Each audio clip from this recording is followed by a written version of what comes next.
Et salut à tous les amis, c'est Crypto Partage, j'espère que vous allez bien. On se retrouve pour la vidéo du 17 décembre 2020. Et attention, quelle vidéo ça va être. Le Bitcoin vient d'atterrir aux 22 000 dollars, 22 200 exactement. Donc plus 15%, il a explosé la résistance des 20 000. C'est un truc de fou.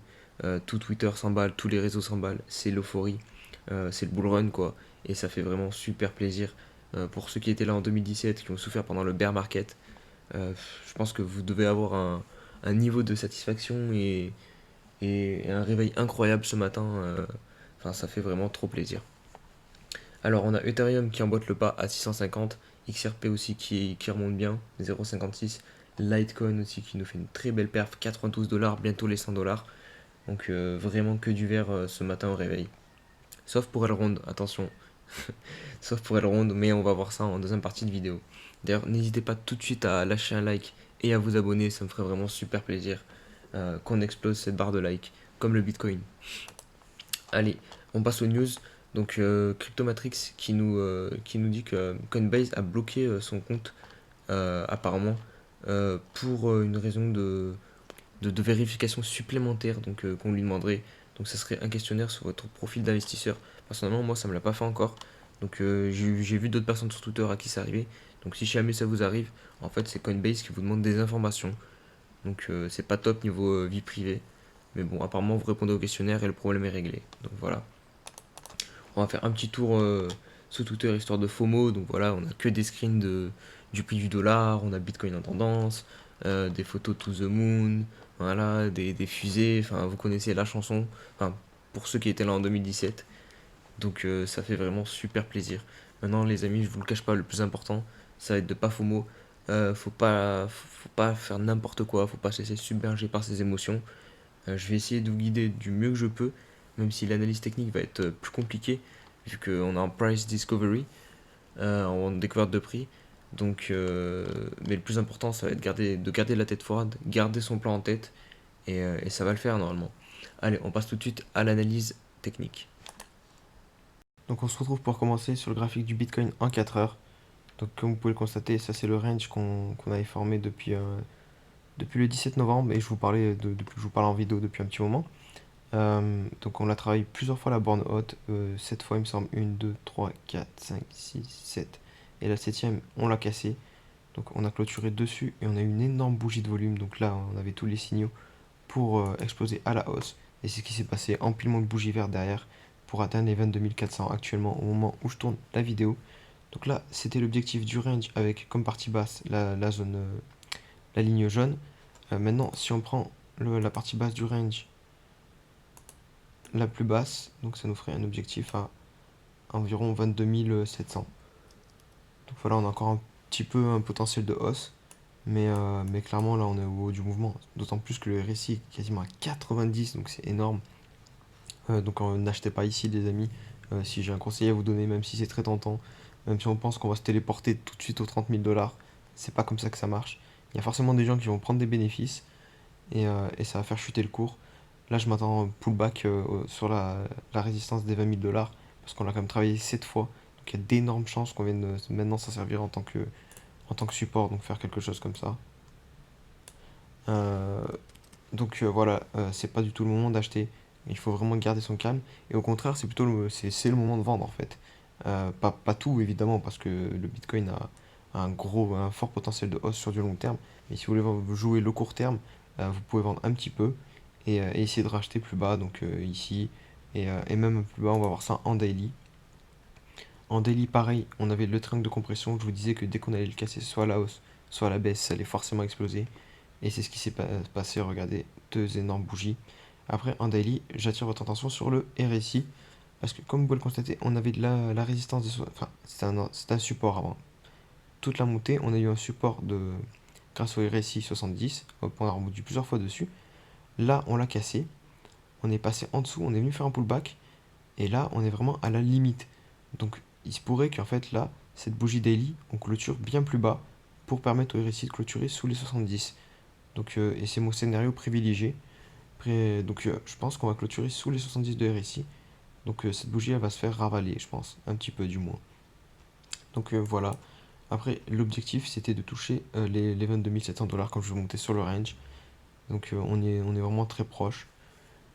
Donc voilà pour le daily. En weekly pareil, c'est une bougie monstrueuse, une de plus. Donc c'est pareil, c'est pas pour du long terme, c'est pas du tout le moment d'acheter.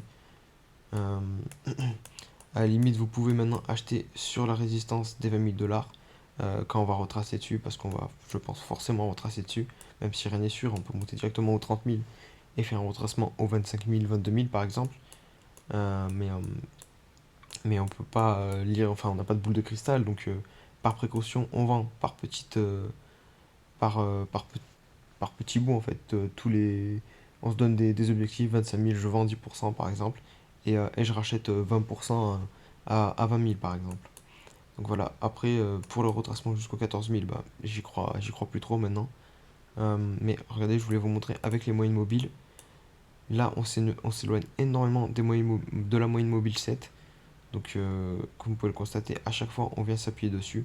Donc là, elle est à 18 000, donc on risque sûrement de revenir s'appuyer dessus.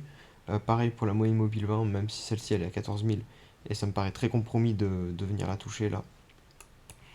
Donc voilà pour Bitcoin, on profite, mais comme je vous le dis, tant qu'on n'a pas vendu, ben, en soi, l'argent on l'a pas gagné, et rien n'est fait, on peut toujours corriger. Enfin, on va corriger même, c'est une certitude. Allez, on va passer sur les altcoins rapidement. Je ferai une vidéo plus complète demain sur les altcoins. Et d'ailleurs, n'hésitez pas à me dire en commentaire les alts que vous voulez que j'analyse pour demain. Alors, on va commencer les alts par l'Ethereum. Donc en daily, on est dans ce canal haussier, dans ce nouveau canal haussier. On était dans cet ancien avant. On l'a cassé. Hop, on est venu faire le pullback dessus depuis nouveau canal. Donc là, on se dirige vers la borne haute. On a méché dessus pile poil là. Donc j'ai du mal à croire qu'on va casser tout de suite ce canal. Je pense que sur Ether, on va attendre que Bitcoin soit corrige, et du coup corriger un petit peu avec lui, ou soit stabilise. Mais je pense pas qu'Ethereum va pump en même temps que Bitcoin. Généralement, la liquidité, en fait, quand Bitcoin finit son pump, et ben, la liquidité se dirige dans les alts, et notamment dans Ethereum qui est la plus grosse alt. Donc c'est une fois que Bitcoin aura fini de pump, ou se calme, que Ether va vraiment pumper, il va nous faire quelque chose de monstrueux, je pense, en allant chercher très rapidement son ATH à 1400 $. Donc pour Ethereum, même si là en weekly c'est très intéressant pour l'instant parce qu'on passe au-dessus de la résistance des 620 $ qui nous bloquait depuis un petit moment. Après la clôture weekly n'est pas faite. Donc voilà, toujours prudence les amis. D'autant plus que si Bitcoin corrige et fait son pullback aux 20 000 $, bah, évidemment ça va entraîner l'Ether. Donc je pense que le gros pump d'Ether c'est pas pour tout de suite, mais plutôt début janvier par exemple, si je devais donner une date. On a Elrond, malheureusement, lui, qui corrige. Après, c'était prévisible, vu sa hausse qu'il a fait ces derniers jours. Donc, si on met un petit Fibo pour acheter le retracement, évidemment, on achète toujours les retracements et non pas quand ça monte. Donc là, on a les 0,23 qui est déjà atteint, les 21 $. Je pense qu'on va. Enfin, personnellement, moi, je vais commencer à recharger aux 0,38, donc c'est au niveau des 18 $. En plus, on a la moyenne 7 qui est pile poil dessus. Et après, dernière zone, ça serait les 0,5, 0,61 avec cette résistance des 15 $. Pour acheter du Elrond. Donc tous ceux qui n'avaient pas de Elrond et qui ont souffert pendant cette montée et qui ont réussi à ne pas acheter ici par exemple, et ben maintenant vous allez vous allez avoir vos opportunités d'achat, notamment avec le 0,23 que je viens de vous dire ici aux alentours des 21. Vous pouvez commencer à rentrer. Et plus bas ici aux 18 $ qui est pour moi ma zone privilégiée, où je vais racheter un petit peu d'Elrond. XRP, du coup, on a toujours ce triangle. Quelqu'un en commentaire m'a dit que la figure était invalidée. Bah, pas pour moi, parce que regardez, on n'a pas passé au-dessus. Donc là, on peut estimer que c'est juste un pullback. Et du coup, aller chercher encore l'objectif, c'est encore possible. Surtout si Bitcoin corrige. Donc voilà, c'est pas fait, on attend. Allez, on va terminer la vidéo par AAV qui stabilise toujours au niveau de son ATH. Donc voilà, tant qu'on ne dépasse pas ce dernier creux, on passe pas en tendance baissière. Là pour l'instant on stabilise. Donc voilà pour AAV. Voilà, c'est tout pour cette vidéo les amis. Vraiment, si vous avez apprécié, n'oubliez pas votre petit like, ça me fait super plaisir. Et dites-moi en commentaire pour demain les alts que je voulais que je vous analyse. Donc voilà, allez, je vous dis à très vite, à demain. Allez, ciao ciao.